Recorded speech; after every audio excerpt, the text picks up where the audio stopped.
And every time I would look at any of them, all I could think of was, I'm about to break your heart and you don't know it. I knew that I could cope, but I didn't know how they were going to cope, and that was the killer. I was admitted to City Hospital for the stem cell transplant, and that was when I got the big blast of chemo that made me lose my hair. It's an incurable cancer, so there's no end game to it. If you go back to my childhood, like I was the mummy figure in the house, the big sister from such a young age. My first baby when I was 19, I was used to being in charge. There were days when I couldn't get out of bed. There were days when I couldn't even feed myself. Jim had to literally spoon feed me. When you're facing an incurable illness like this, you need to have somebody to, or something or whatever to give you hope and to give you comfort. 17 books written and published.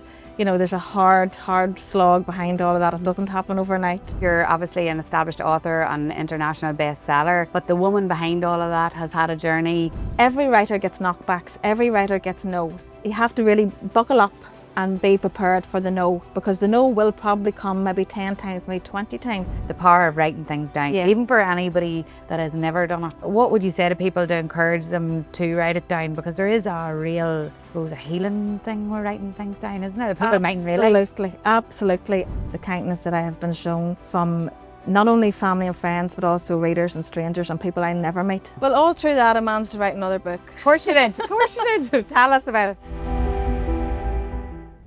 Welcome to the Dig podcast. I'm your host, Caroline O'Neill, and it's such an honour to be here each week and bring the amazing guests to you. And I couldn't do it without you, but I just have one wee favour to ask. I ask it every week. You'll be sick listening to me, but it's so important because that subscribe button on YouTube, it means that you'll be notified when all the guests come each week. So if you're a YouTube watcher, then just hit that subscribe button and it'll help you get notified each week and you'll not miss any. And then on Apple and Spotify, if you hit that follow button, again, you'll get notified, helps the podcast grow, and in turn, I can bring great guests to you each week. Emma Heatherington, who is she? Do you know her? I do. She's a neighbour of mine from home, and I'm proud to say that, but she's also an international best-selling author who has written 17 standalone novels. We have some of them sitting beside us here today, with titles such as This Christmas, which achieved #1 on the UK ebook chart. She has other books translated and published in Germany, Hungary, Italy, Czech Republic, Ukraine, Russia, and the Netherlands. I don't know, I had to write all those down. I was afraid of forgetting any. She's written over 50 educational short films and plays. She was ghostwriter, this is the deal clincher for me, for Philomena Begley's autobiography, My Life, My Music, My Memories, and Nathan Carter, who is an ex-Dig podcast guest, Life Story, Born for the Road. Nathan's was a finalist at the Irish Book Awards as well in 2018, which is also a mum to Jordan, Jake, Adam and Sonny, and stepmom to Dulta. Her partner is Jim McKee, who some of you might also know, well-known artist, fantastic at what he does. And she's here. She's on the Dig podcast. Welcome, Emma. Thank you, Caroline. Thank you so much for coming. And you know what, even though I know that you've achieved great things, I actually didn't realise the extent of how many books and how many languages and how many plays. That it's unbelievable what you've achieved, but do people know the Emma behind all of these? I want to find out. Who is Emma Heatherington? Well, you can ask me anything today, Caroline. I'm very much an open book, pardon the pun. I wear my heart on my sleeve. I like to keep it real, because to get 17 books written and published, there's a hard slog behind all of that. It doesn't happen overnight. Translations don't happen overnight. So it's been quite a journey to get this far. And yes, you're obviously an established author and international bestseller, but the woman behind all of that has had a journey. I don't know, you can tell me about writing and how you actually get to be a person that can write books like this, but I think a lot of it must come from your emotions and your story and your pulling on different things that you've been through, because you've had a up and down life and different challenges. Take us back to the early days of who Emma was as a child and what's happened that's shaped you into this fabulous person you are today. Well, I was the eldest of 6 children, born in the late 70s, and grew up in a very ordinary household, where family was our whole world really. And it's when I look back now, I can see that I was a writer really from the start, because even in primary school, I would have been making up my own versions of schoolyard rhymes, and the next thing other people would be join them in, they would catch on. And then into my teenage years, my favourite thing to do was, nerdy and all as it is, was to sit at the weekends and write songs and write lyrics. And I just absolutely loved it. And I didn't really, suppose, realise that it was anything different. To me, it was just what you did. But I remember my late mother saying to me at the time, gosh, I don't know what to do with you, because she was quite impressed. And she said, I don't know what to do with you, because, if a child wants to do a sport, you take them to, their training or whatever, a club. If they want to dance, you take them to dance classes. What do you do with a child who wants to write? And it was a very good question at the time, so that just kind of organically developed, but very much in the background, because it's not a very obvious talent to have, or even academically it wasn't something that you get an award or prize given for, or anything like that. It was very much away in the background, and a lot of people probably didn't even know that I was doing it, but to me it was just a very natural thing to do, and something that I've always loved since I was a very young girl. And you talked about your mummy there, and you made reference to your late mum, because unfortunately, like, her life just was gone too soon. Tell us about losing her and what happened at that time. Yeah, so mummy's life was cut very cruelly short at the age of 36, when she very suddenly passed away.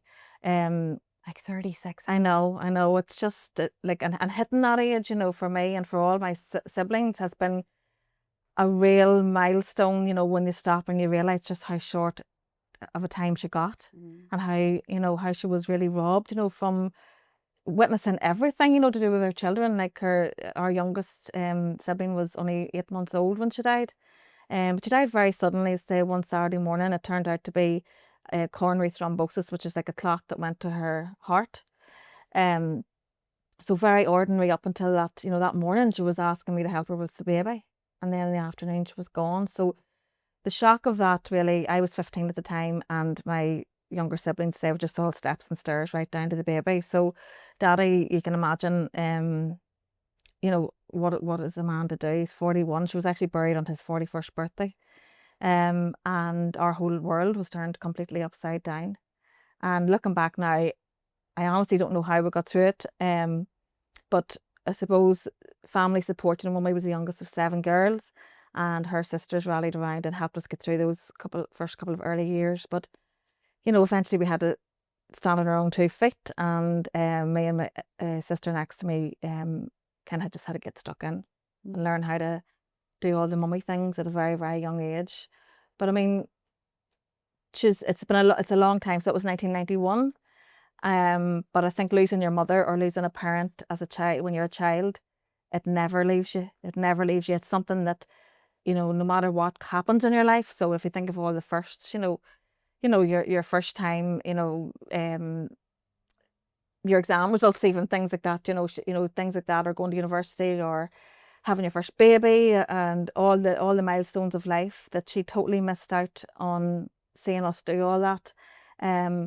But so we still talk about her, we still remember her, but in a very positive way. I can still see her in a lot of the things that we do as individuals, and we often keep Daddy going, who's like her the most, or who reminds you of her, and he will always say, all of you. I can see a wee bit of her in all of you, which is lovely. So nice. Yeah. And I suppose it's a different time now, where we all have loads of photographs and videos of each other, Yeah. And I always say I'm grateful that we're in a time like that now, because we'll always have those, if someone passes away, but those memories in your mind, do you ever, I always think, God, I would never want to, forget those wee bits. It's hard to capture. That's it. And things that still can pop up, that I think, gosh, I'm just remembering something about her. And obviously with me being the eldest, my memories have been maybe stronger than the younger ones. So sometimes it's nice to share with them, wee bits about her, or to ask her aunties, about her growing up, and about some of the things that she loved to do. Because to us she was mummy, but she had hopes and dreams of her own, and say she was only 36. So like, what would she have done after, maybe when the baby started school, what would she have liked to do for herself? And through like very, I suppose, serendipitous things that have happened since then, I've been getting wee glimmers into her life, and what she was good at. And it turns out that maybe some of the writing talent that I have, and went on to pursue, maybe did come from her, which is such a lovely thing to realise. Yeah, tell us that about that magical find that wasn't it your brother found it? Tell us about that. I just thought that was unreal. Are breakfast times in your house stressful? I know for me, all I want is something easy, nutritious for the whole family, and limited cleaning up. And that's what you get with the new overnight oats range from Linwood's Health Foods, who are our sponsor of the Dig podcast. This product is amazing. It has energy overnight oats in original flavour. It has energy overnight oats in the strawberry flavour. And it also has protein overnight oats in the chocolate flavour. And the best part is there are so many benefits. It's a gluten-free oat with chia seeds, and it helps with muscle growth, tiredness and fatigue, muscle function, and so much more. All you have to do, add a wee bit of milk the night before, pop it into the fridge, and wake up the next morning to a nutritious meal for the whole family. You can get it in most health food stores, most major supermarkets, and you can also get it online at linwoodshealthfoods.com. And don't forget, we have a discount code DIG20. So if you enter DIG20, you'll get 20% off, delivered straight to your door, and you know your family have a healthy, nutritious meal that sets them up for the day. Yeah, so we've one brother stuck in the middle of all of his Oh, hairs. here, look, I'm sure he was well looked after. Yes, and he still is. So David is a singer in his own right, very, very talented and songwriter as well. And he plays guitar and sings in the local pubs. But anyway, David was up on Daddy's attic one day and he was looking for Christmas decorations or something, as you do. And he came across this box that we had never seen before. So in the box was a few of Mummy's bits and pieces from her teenage years. So you can imagine pure gold. And he took down this like wee burgundy coloured notebook that she had, and her handwriting and her name on the front of it. And now it was scribbles and scrawls of all sorts, but through the pages we found that these, like, it looked like a poem at first, that she had written. It was called "What Is Love." And the reason how we knew it was her own, creation was that she'd scored out, in blue pen, words and replaced them. And she was a big fan of singers like James Taylor, and she had really good musical taste. And she had a few James Taylor lyrics written in there. So our first, thought was, is this definitely hers? So like we did a bit of Googling and stuff and realised, no, this is hers. And the scored out words were the key to that. So we discovered it was probably a song because she was a fantastic singer. All right. And so David put music to it. Did he? And he put music to her lyrics. So it was kind of like a co-write from, Beyond the Grave, which was just magical. He went into Plunkett Macomb's studio in Dungannon and he recorded a beautiful version of it with my sister Rachel doing backing vocals and the baby of the house doing Rebecca playing violin. So it was quite a moment. So emotional. Like, that is just... Yeah. Maybe we'll be able to... How would I link that now in the show notes? Would it be anywhere online? Would it be on YouTube or...? I have it on SoundCloud, so I can find it find it and send it to you. Yeah. Okay. So we'll link it. It's gorgeous. It really is. And I'm not saying that in a biased way. It's a beautiful, beautiful song, and David's voice is lovely on it. So very special that he wrote that with his mummy, even though he was only 10 when she died. Oh my God. What a moment though, and like how lovely she's looking down on that today and just thinking there's my children, living her memory on. So unbelievable. And as you said, then you started to think, well, this is where I've got it from. I got it from my mama. Like exactly, that's So it formed, like even a stronger link and a stronger memory, and it made everything make sense to me, and also, again, in another way you think, how proud would she be of all of us? And she was very much like that. There were no differences in any of her 6 children. And her sisters would joke about that. If you said hello to one, you didn't say hello to the other, she would have corrected you. They're all here. Yes. So I know she'd be proud of every single one of us, and all her grandchildren too, of course, that there are now that she didn't get to meet either. So no. But again, we see her in all of them too. She was a very vibrant personality and very strong. And again, the musical talent that she had. So it's lovely to see them picking up instruments or singing, and you just think, no, that's her guiding us all along. Absolutely. And that's the good way to look at it. But then whenever you were going through, so you had to grow up very fast there and be kind of take on that role.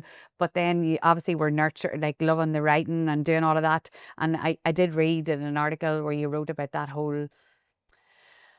what's the right word to say? That whole struggle that people go through when they want to leave their good job, because that's a big thing, isn't it? Like to pursue, especially a creative career, because sometimes people feel like, is that a proper job at the start? Talk about that. Like, how did you get the nerve to do that? Because we loads of people listening saying, oh, I'd love to do this. I know, and I think it was something that didn't happen. It wasn't like a light bulb moment that I had that I thought, gosh, and I know what I want to do. It was quite organic. So I went to university. And I went into a career in PR, and which is very creative in itself. And that you write press releases, and at that stage, like the internet was a baby, so like there was websites to develop and write about. And I remember creating like a newsletter for the employees and another one for the residents of the area. So it was always coming out, but I didn't really realize what I was going to really want to do. But so I had a very pensionable, sensible job on my doorstep, the pension, a government job, and on my doorstep, which was a real gift. It was just in town in Dungannon, a few miles away. And at this stage, I had 3 young children. So it was very safe, but I had this itch, I suppose, that kept getting bigger and bigger and bigger, and I just knew that I had something that had to come out. And I always say that to people who want to write: if you feel that it really has to come out of you, that's it, telling you have to get doing it, you have to write it, even if it's rubbish. So my first attempts weren't very good, but it's like anything, you're not going to get it right first time. But I suppose telling someone at that stage, this was the early 2000s, oh, I want to be a novelist, or I want to write a novel. You can, cynical heads would look at it and say, yeah, right, stick to the day job, there's bills to pay and all this. So what I did was I wrote the book at night when the kids were sleeping. So instead of watching TV, as you might do, to chill out in the evenings, I would have sat down and wrote. And eventually, the words started coming. But I entered a short story competition with my aunt Kathleen, who is also a great writer. And we both posted our entries away. And lo and behold, I ended up winning that competition. So that gave me a wee bit of a nudge, of confidence. And I thought, gosh, maybe I could write something a bit bigger. So the novel started to come, and I ended up sending it away and getting a 1-book deal with a very, very small publisher in Dublin. And they put their faith in me.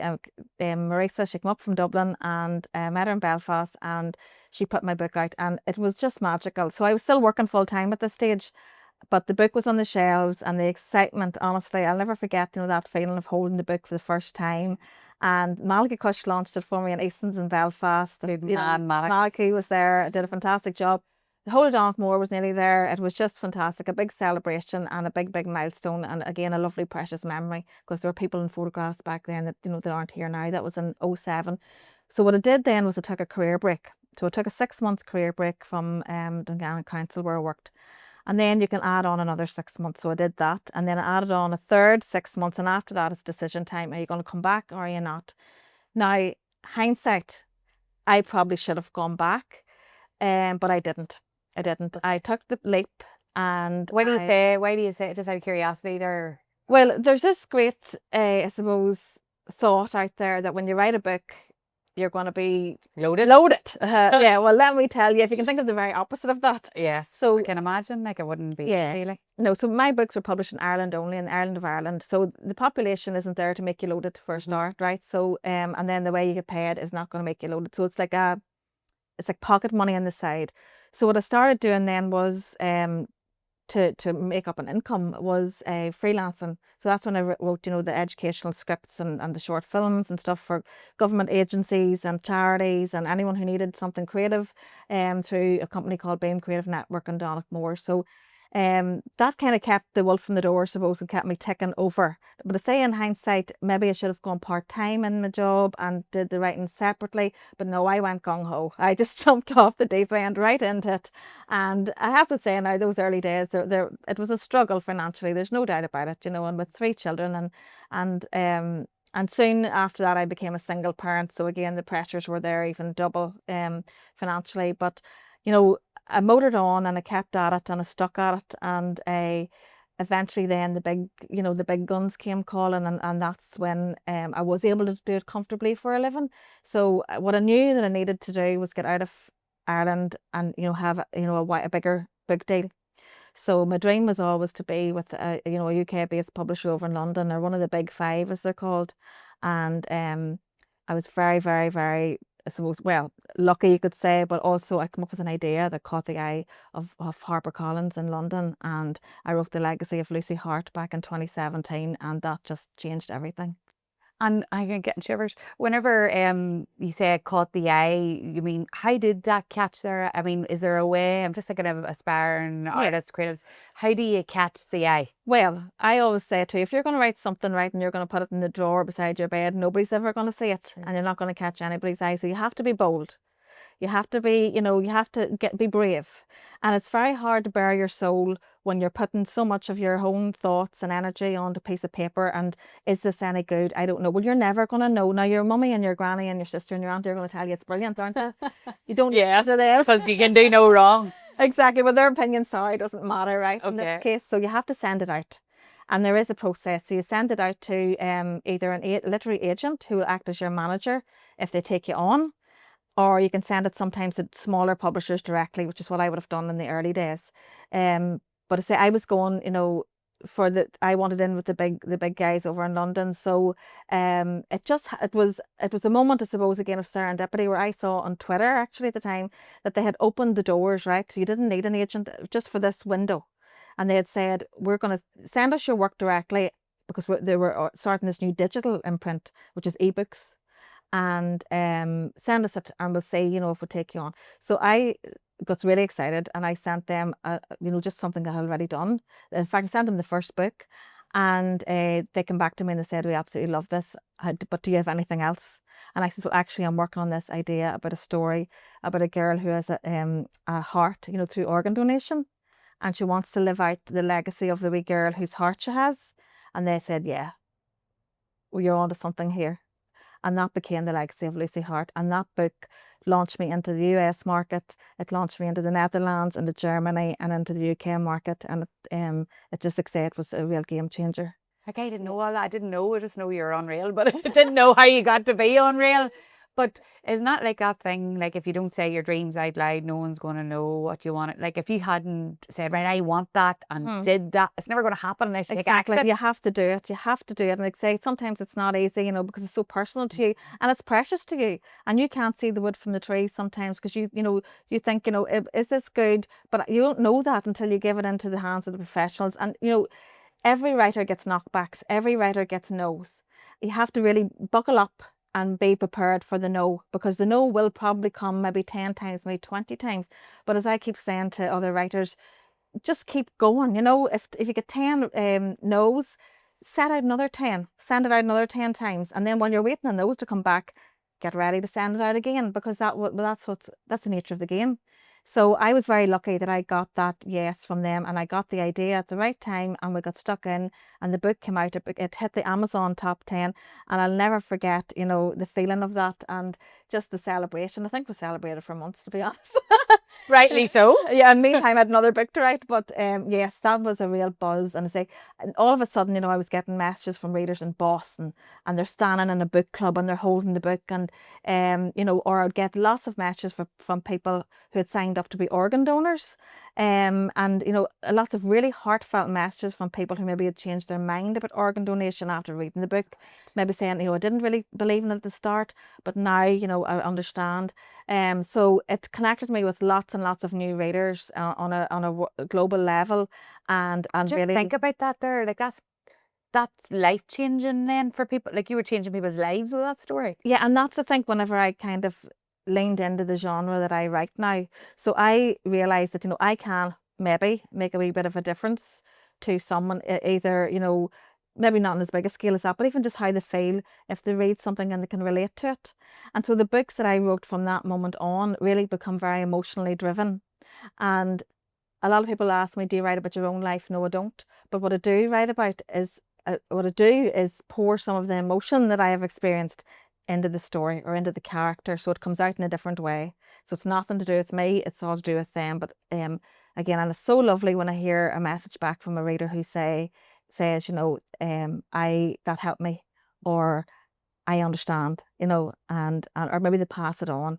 And some of the passages from The Legacy of Lucy Hart have been read out at weddings and read out at funerals, and you know, to me, that's that means so much. The ultimate privilege, isn't it, to be part of someone's passing or Yeah, someone's joining together. yeah, absolutely. Yeah, it's And a real shiver moment. it is. And I'm selfishly thinking about myself when you're talking, because I'm thinking, even though I'm not a creative, I'm thinking all them things that you want to do and you don't push forward, and all the no's you get. Like everybody that's listening, I think of your own situation. I'm sure you've had loads of no's in your life, but you're never going to get the yes unless you keep going. Isn't that right? Yes, it's all about self-belief, and I suppose and changing things. As just because you think something's great doesn't mean that it's right. And I learned that too. So my first version of that book, I sent it, to HarperCollins in London, and I was so attached to it. And then the editor came back and she said, no, well, we need to fine tune it a wee bit, and we need to, take out these characters, but we're going to just focus on this one. And I was really offended, and I actually cried. And I said to Jim at the time, I don't really know if I really want to do this anymore. And then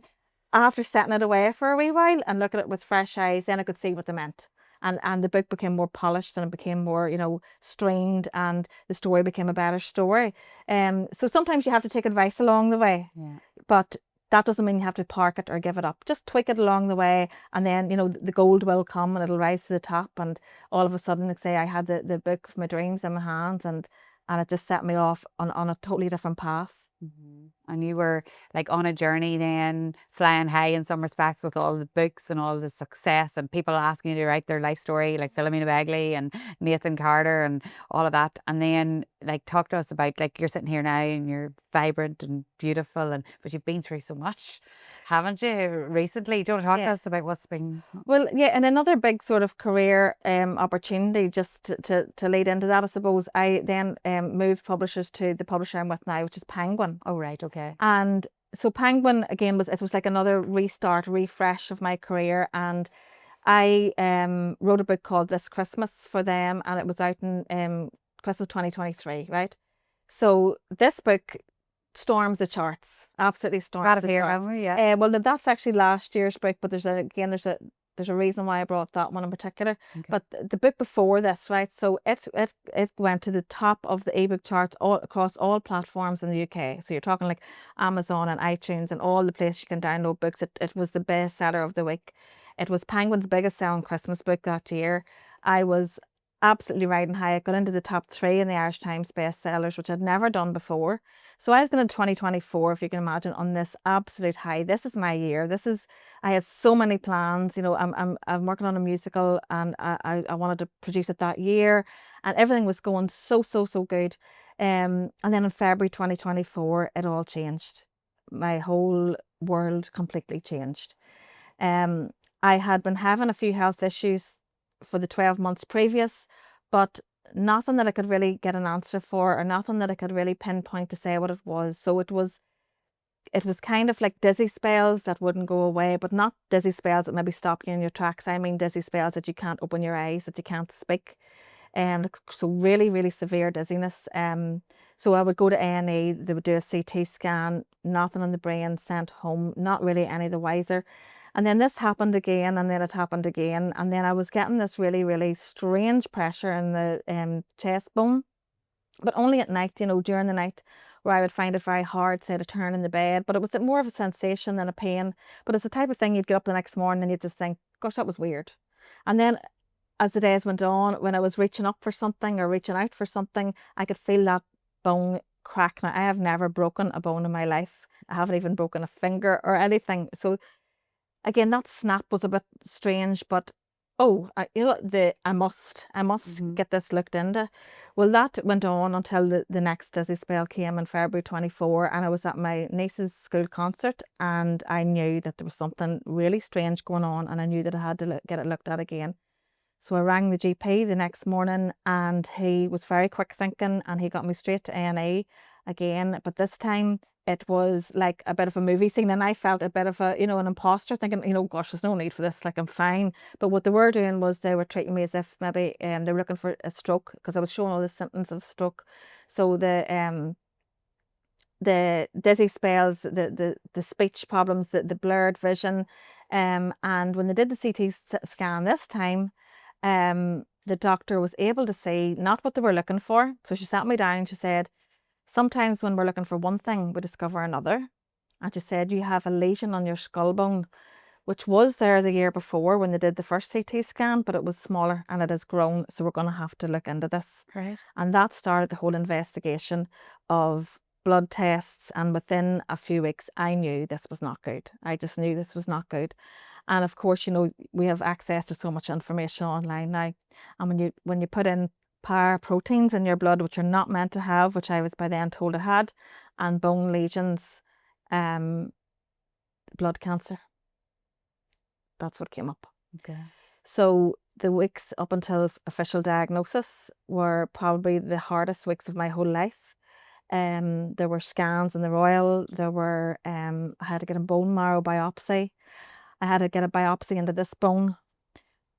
And I'm not joking you, worse than childbirth, and I've done it a few times. It was so scary. It was under a scanner and it was so frightening. It was so sore. So this bone was actually breaking. And Is that what that that's noise what that was? noise, and it was actually crumbling.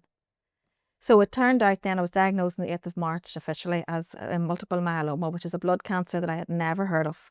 I had heard of leukemia and I'd heard of lymphoma, but I'd never heard of myeloma. And now it's an everyday part of my language. What is it? What is it? So myeloma is a cancer of the plasma cells, which are part of your white blood count. And your white blood cells fight infection. So they're destroying your white blood cells, so you're more prone to infection. And it's the infections that can actually really do the damage. And then they eat away at your bone marrow, which is what causes the bone problems. So it turned out I had severe bone damage, not only in that bone, but that was the worst, but in both shoulders, in my skull, as this was the first thing they discovered. And we've discovered so many. I've got 2 in my spine. I've got it's everywhere. It's everywhere. But it's an incurable cancer, so there's no end game to it. It's not like a solid mass where they can take it away. It's obviously moving all around your body and attacking your bones. So there's no cure for it. It's a lifelong. So when you hear incurable cancer, it's the most frightening thing that you're ever likely to hear in your life. And so that was the end of my dream 2024. And how did you, like, whenever people get that diagnosis and you got it, and thinking as well of yourself and people who are watching, how do you, I know you can't give up, but how do you cope? How do you cope? I think you could tell your family and all of that. So talk to us about that, if you don't mind. Tell us about that. Telling my family was what was keeping me up at night. And, you know, those couple of weeks of tests, Jim and I were keeping it very much to ourselves because, you know, you don't want to raise the red flag until you really have to. And every time I would look at any of them, all I could think of was, I'm about to break your heart and you don't know it. So that was kind of like my biggest fear. I knew that I could cope, but I didn't know how they were going to cope, and that was the killer. So sorry, I'm getting a bit emotional. Yeah, well, understandable. I'm like, even thinking, I can't even imagine what that would be like. But yeah. So that was my biggest fear. And but you know, you find an inner strength, and you have to trust in the system. And I spoke to a few other people who put me in touch, you know, after the diagnosis came out. And I remember someone telling me, saying, you know, trust the process. This is a process. You are not in control anymore. And you know, if you go back to my childhood, like I was, you know, the mummy figure in the house, the big sister from such a young age. I was a young mummy, you know, at my first baby when I was 19. I was used to being in charge, but all of a sudden you're not. All of a sudden you're not in charge, and you have to hand over all that responsibility, all that, you know, everyday things that a mummy does, to your family, who you want to do everything for them, you know. So I had to take a big step back. Well, physically I wasn't fit to do anything else, but so I embarked on a 6-month chemo journey through the whole summer, and I would go to Craigavon Mandeville unit twice a week, Mondays and Fridays, and then on a Wednesday I would get bloods done every week. So that was like in preparation then for a stem cell transplant, which is the big life-changing procedure that I had to get done in the city hospital. So it was all leading up to that, and those 6 months, you know, they were very hard. You know, there were days when I couldn't get out of bed. There were days when I couldn't even feed myself, when, you know, Jim had to literally spoon feed me. The children had to take on, and I say children, they're young adults now apart from the baby of the house, but they all had to step up and take on different roles and keep the whole machine rolling, you know. And we all got stuck in, or they all got stuck in because I couldn't do anything. And say my family just completely rallied round. Daddy took me to appointments eventually to let Jim get back to work because he's self-employed artist as well. So you know, that was his role, and I think that maybe helped them all, you know, if they thought that they were doing something, you know, to keep it all moving. You know, things like grocery shopping, or, you know, getting Sonny out to school in the mornings, or homeworks. You know, the girls, you know, really get stuck in there. So they all, Adam, he took on the grocery shop, and Jim became a cook, and you know, it just all fitted in. It all fitted in. They were brilliant. And then in October, I was admitted on Sonny's birthday, the 23rd of October, on his 10th birthday. I was admitted to City Hospital for the stem cell transplant, and that was the biggie. And that was when I got the big blast of chemo that made me lose my hair. Because we talked about that before we went on camera, because you look unbelievable. Like, if anybody suits that hairstyle, you do suit it. I'm actually laughing because I just can't get used to it at all. I swear to God, but I was shocked because the last time I seen you was on social media and you'd lost your hair and you'd your scarf on or whatever. So I was like, oh my God, look at you, you look unreal. But that part, I know a lot of people say that have had a diagnosis and have to have chemo. That's a very scary part, isn't it? Even though it's probably the least, maybe, I don't know, you tell me, but losing your hair, what was that like? And my hair was kind of, you know, one of the, you know, the way of least favorite things about yourself. And that was one of the things I actually liked. You know, I liked my hair. I loved going from a blow dry every week to my hairdresser, and I had long blonde wavy hair. And if you saw me on the first day of chemo, I have a photograph of the very first day in March 24, and you would not think there was one thing wrong with me, and I mean that, right? Not a thing. And I knew that once I lost my hair, and then again, and all I was thinking about was the kids. How are they got, because then, you know, you look like you've got cancer. Whereas all through that 6 months chemo, right, I was getting puffy, and I was, you know, the steroids, and I was getting sick, and I was getting pale, but I didn't really look like a cancer patient. So my youngest son's association with cancer was you lose your hair and then you die. So I knew that once I lost my hair, that was going to be very frightening for all my family, because then I was really going to look very, very sick. But the stem cell transplant means that you go into hospital, you're given a massive blast of chemotherapy, like really strong chemotherapy. That's what makes you lose your hair. And then after that, you get stem cells that you previously had taken out of your body, put back in. So the chemotherapy is to kill whatever's left of the myeloma, and then you get your good stuff back in again. And then you've got 4 weeks at least in isolation in this tiny, tiny ward in the city hospital. You're not allowed visitors. And then you've got a long, long recovery because you've got no immunity. So my immune system went to like a newborn baby's. No, all the childhood vaccines are gone. You're stripped just basically back to zero. And then you have to start building yourself back up again. So there's a lot of sickness, there's a lot of weakness, there's a lot of, you know, you're just not fit to do anything. And it's a very frightening time psychologically. But the doctors and nurses in the city hospital, as I said to them, you've made a very, very difficult process a lot easier, because they were just out of this world, just walking angels. They got me through that so well. And then, you know, it was a matter of being sent home, and then you start your recovery, and you start to try and build yourself up again. So the hair loss, when it came, I started off by getting my hair cut up, you know, like up to above my shoulders as a baby step. And then when I went into hospital, just before I went into isolation, the children were allowed to come in to see me. And I knew that the nurses had a shaving kit, because they told me that. And I knew I was going to lose my hair. So I said to the children when they were in, what about if you just shave my head here now for the crack type thing? And that's what it turned out to be. It turned out to be just, they all took turns. I've got a video of it. They all took turns on shaving it. And I had a bit of a buzz cut. Now I wasn't bald, like, but I had a buzz cut, and they were all saying, "Oh, you suit that, mummy. That's not too bad." A few days then into the chemo, after I got the chemo, that's when the real, you know, hair loss started. So I woke up one morning and I was completely shiny bald on one side, and when I looked in the mirror, now it did hit hard. It really did hit hard, because again, you know, the big dark circles were there, the pale face, and then this bald, and you realize I am very, very sick here. Because you get used to looking at yourself in the mirror, you don't see the transition. But something like that, so different, you know, it's a gut punch, and it really makes you realize what you are going through. So it was a very hard thing to process, probably before it happened. and then when it happened. But after that, you know what, it was back to business, right? I need to get through this. I need to get through this.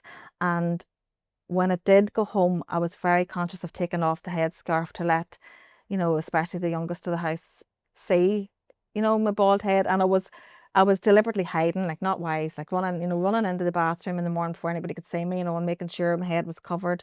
And it became probably a bit tiresome, but he was becoming very curious, and he said to me, "Come on, mummy, take it off, take it off." And I said, "No, no, no, you don't need to see that." And he says, "Why?" He says, I know you've got no hair." And I says, "No, but you don't need to see it. I wear this wee hat." And he said, he just came out with it, you know, out of the mouths of babes, and he was only just turned 10. And he said to me, "Mummy, at this stage of the game, having no hair is the least of our worries." Oh, wee pet. And I did. I took it. He gave you courage. He gave me the courage to do it, and he just, you know what, he started to do it at night. He started like to rub my head at night, you know, as I was telling him his bedtime story, and it was just probably his wee way of telling me, you know, this is okay. So there were moments like that that really stand out, you know, and that probably helped me to get through the hardest times. But it's been a long recovery. You talked about just to go back, about the wonderful nurses and doctors in the Royal, but In the city. I'm sorry, in the city. Yeah. And then I know, because you told me whenever we chatted about the fact that you were writing when you were in the hospital and reading, and the nurses all started to get involved. Tell us about that, because I think people need a way to get through these hard times. So you found a way with your creative again. Yeah, so that's why I brought this book. So this book here was coming out the week I was admitted, and so I went in armed with podcasts and books and box sets and all the rest to watch and keep me entertained. But I was too sick. I couldn't do any of that. But what I could do was I could keep an eye on the book and what was going on in the outside world, thanks to social media. So readers were sending me pictures, you know, I got your book here, and, you know, from all over Ireland and the UK. And I was getting like Waterstones in Foyleside and Waterstones in Belfast. Were sending me lovely pictures, you know, it's doing really well. So things like that kept me going. And then on the day of the transplant itself, which was the 29th of October, that was the day that I had lined up to do a really big RTA interview on the radio. And I had told my consultant about it way back. And he was saying to me, "Look, this is mad. Like, the day of your transplant is the day of that interview. But we're going to make this happen for you." And I was like, "How?" And he said, "Well, we've never done this before, but we're going to broadcast you live from the city hospital." Oh, unreal. Oh my God. So I ended up doing the interview from my bed in the city hospital. They put a big notice on the door, "No entry, live broadcast." Good for them. They were Who was this? You don't want to say the doctor or it was anything? Dr. Donaldson in the city hospital, and all the staff on Ward 10 North. So they were all sitting listening to it live on the radio out at the nurses' station. And then the minute I hung up the phone to Claire Byrne, it was the Claire Byrne show, the doors opened and my stem cells were brought back in, and that was me getting the transplant in the room, just straight after coming off live radio. So again, like, that just kept everybody, like, that kept me going. And then in another lovely twist of fate, I suppose, so the cleaners and the nurses and all the staff and doctors were coming in, you know, to all the wards. So I didn't know who was beside me, and I couldn't see them, I couldn't talk to them. But what I could do was send them in a book. And because I heard that there was a lady who loved to read, so I had just one copy, and I just said, you know, "Would you mind passing it in? Now, if it's not her thing, that's fine. I won't be offended, but just in case." She ended up, she loved it. Then she sent me a message on Instagram. Then someone else heard about it, and then they sent me. So we ended up all chatting on social media. But you were in the same. We're all in different wards, and we'd never met, and we didn't know what each other, you know, looked like, or their background or anything. But we all knew we were in the same boat. We were all having a stem cell transplant, and we were all in there because we had blood cancer. So it became a bit of a unifying thing, and it got me through those 4 weeks, no doubt about it.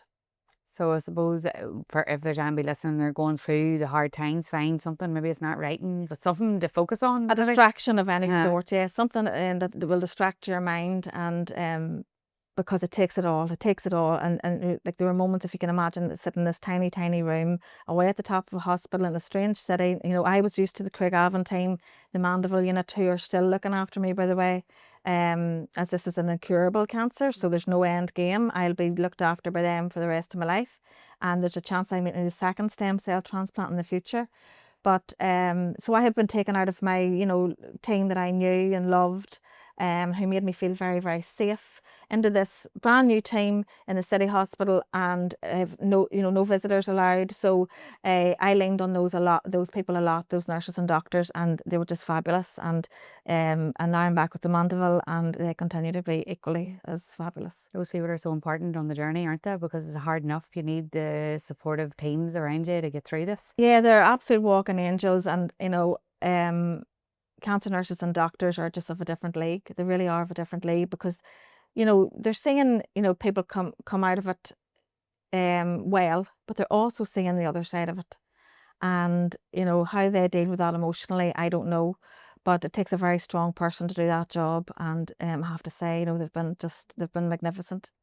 Big shout out to anybody that's listening, that's in any way caring for people. Like I agree, because I get emotional listening, and like I can't imagine what it must be like for them to deal with. They must have their ways and skills and ways to think. But I wanted to ask you about, and I'm saying to people who are listening, the power of writing things down, even for anybody that has never done it.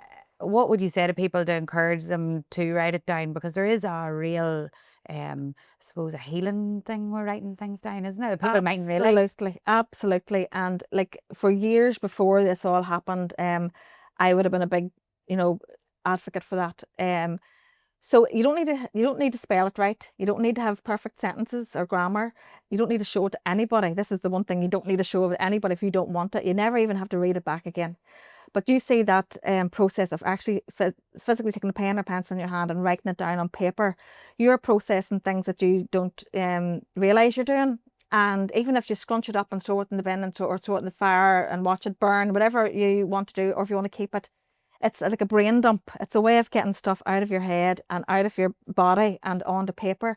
And what I found myself very accidentally doing whenever I was in the hospital that time was, so lots of people were so kind, and they gave me like big gifts, like notebooks and all sorts of lovely things, lovely hand creams and body lotions to make me feel better.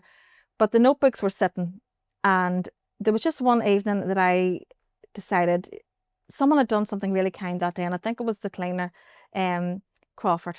Shout out to Crawford. Crawford, listening. Is that a lady or a man? It's a man. It's a man. Okay. Yes. And he really kept my spirits up every day with his chats. I'll never forget him for it. But he had gone to the shop and he'd got me something, just like, because you can't really eat. You're not eating well and you're not drinking well, but he'd got me something that I fancied, just like maybe a wee square of chocolate that I needed or wanted, to try. But just that act of kindness, and I got my notebook out and I wrote that down, and then I started to do that every night, and that really helped me just to see the good in the day. So it could have been a bit of news from home, my friend Lauren made a lasagna and dropped it in the gym and the kids, or somebody took Sonny to school, or somebody took Sonny to the youth club, or anything, either within my world in that wee room or within the things that I'd heard from. It could be something to do with the book. Somebody said a nice thing about the book. Anything from the tiniest thing to something, like the book going to the number 2 in the Irish Times charts, amazing. But the wee tiny things, they were the more important things to me at that time, and writing those down every night. And I can still look back on those now. And I actually found it quite recently, the book, and I thought, gosh, I must have reread back. And when I did read them, it reminded me what I had gone through, yes, but it also reminded me of the kindness of people, and that has been so powerful as well. The kindness that I have been shown from not only family and friends, but also readers and strangers and people I never meet ever in my life. And they were so kind with like prayers they sent, or wee bits of holy water, or maybe like a wee book on hope, or a wee bracelet, or say a wee bit of body lotion or something. I loved all the smells and stuff, that really helped me get through things. Wee rituals at night of just settling yourself down a wee bit, because it's at night, of course, you start overthinking things and worrying. So they really helped me get through all those days. It's night time that it would hit me sometimes. So I'm not a writer or anything, but I do write down. And I went through like a thing a few years ago and found it so hard to deal with. It's not when it comes to health or anything like that, but everybody's their own wee traumas that they go through. And I remember writing a letter to the person. Yeah, never got it. but it helped me so much. I Yeah. remember telling Jared on him, he was like, "You're not wise." He's not like that at all. It helped me so much because it got all my emotions out. I felt like a big weight had been lifted off my shoulder, and I still have the letter in my wee book, and I'll never get it, but it got me. It helped me. Yes, it does. So maybe there's people listening that think, you know what, it might sound silly, but actually it's very therapeutic to get that wrote out. It really is. So the good, the bad, and the ugly, write it all down. Yeah, absolutely. It gets it out and it makes you feel better. As you say, it's like a weight off your shoulders. It is. And it's lovely to look back on the good, like you said, then I wrote down my midwives' names and all that. Because you forget those things, and I always have it written down. So the power of the written word, right? Absolutely. The power of the pen, I call it. Power of the pen. And not the type. Not the typer. Or not the phone. No. Because it is different. Very different. Yeah, it's different. But I suppose while you're writing with your hand, your brain's working and it's getting it out of your system. That's what I think. Anyway, it works for me, and it works for you. Yeah. I think it works for most people. Yeah. And you said also, and I love this, you said if prayers alone could save you, you would have been, or saved you in your illness and stuff, you'd be saved a million times over. Like prayer is so powerful as well, isn't it? Yes. And again, even, like I'm not claiming to be the holiest person in the world, but anything that gives you comfort, I think, if it gives you comfort, and I've even seen that again, in the youngest of the house, the way he has taken comfort in his wee, like I would pass him on like wee things that people have given me as well, just to help him. And like say, Jim would be a great believer in prayer and the power of prayer, and he would just set subtly things down beside, the bedside locker when I was very, very sick, and he'd say to me, "You don't have to look at it now, but just maybe, maybe when you're right." And at the start, it was the last thing I wanted to look at. And then eventually I found myself reaching for it. And I thought, gosh, this is settling me a wee bit. And you need, when you're facing an incurable illness like this, you need to have somebody to, or something or whatever to give you hope and to give you comfort and to give you, to just, even I find like the repetition of prayer is a very common thing, at night, and I still would do that because like I'm not out of this at all.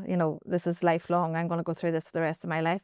So I do still turn to prayer, and I find that very, very powerful. And again, thank you so much, because people from all over the country sent me prayers, and again, people I never meet, and it might be something like they said, look, this helped me. It might not help you, but it helped me. And that's the way I like to pass it on now. If I hear if someone's sick, I just say, look, it might not be for you. It might not even be a prayer. I could recommend something else, that helped me, like the writing stuff down or whatever. But I think if you pass that on and share that information, you could really, really help someone in a bigger way than you think.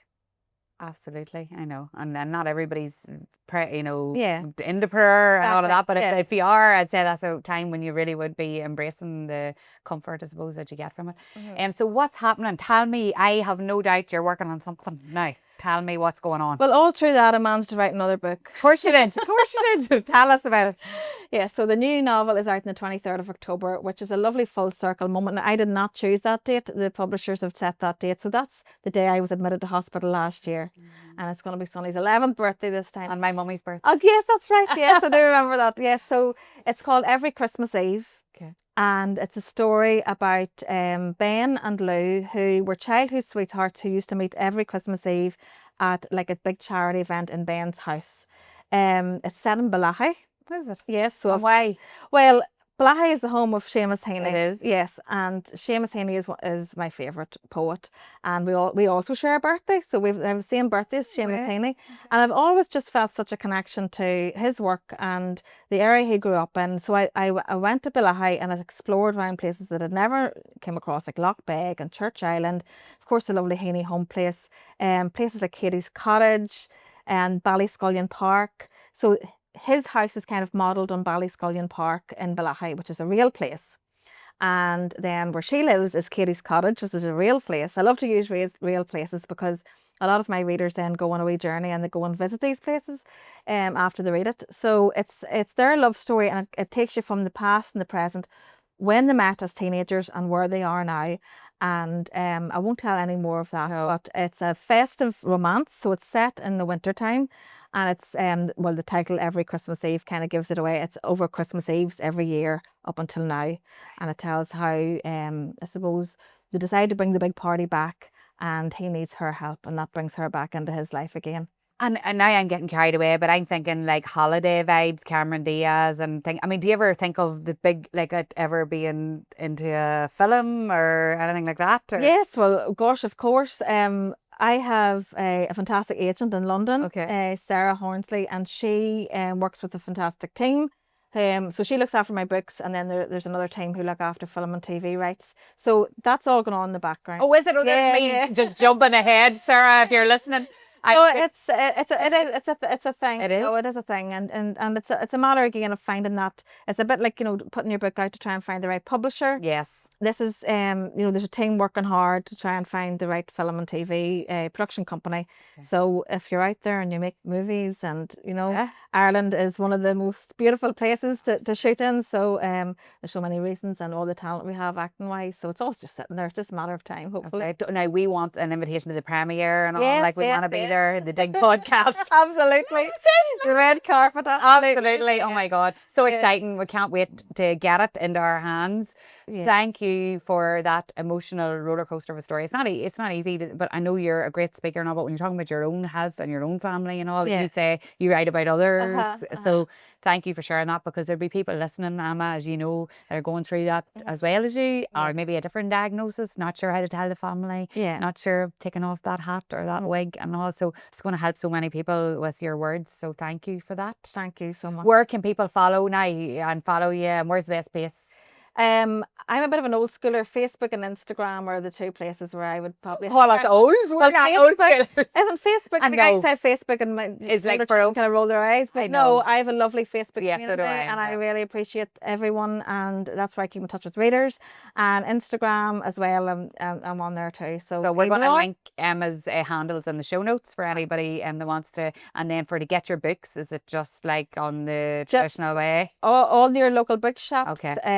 And then online at the usual stores. Okay. Thank you so much, Emma. Maybe you'll come back in another year or so and tell us all that's going on with the premiere of the movie. You never know who's going to be cast in the roles. But thank you. You're an inspiration, and we're so proud of you locally as well. Like, you know, we're just down the road and always saying, oh, we know Emma. So thank you for everything. And my mum is just going to be so delighted that you're on the Dig, but she loves you. So, and the fact that her birthday is on that date as well is great. So thank you for being on the Dig podcast. And thank you to everybody for tuning in. What an episode. Very emotional, but so uplifting as well. If you are listening and watching on YouTube, don't forget to hit subscribe, because then it means I can get Emma back again, because we're going to have people tuning in every week. And also on Apple or Spotify, if you hit that follow button as well, it helps the Dig podcast grow. Thank you for listening to another episode, and I'll see you again next time.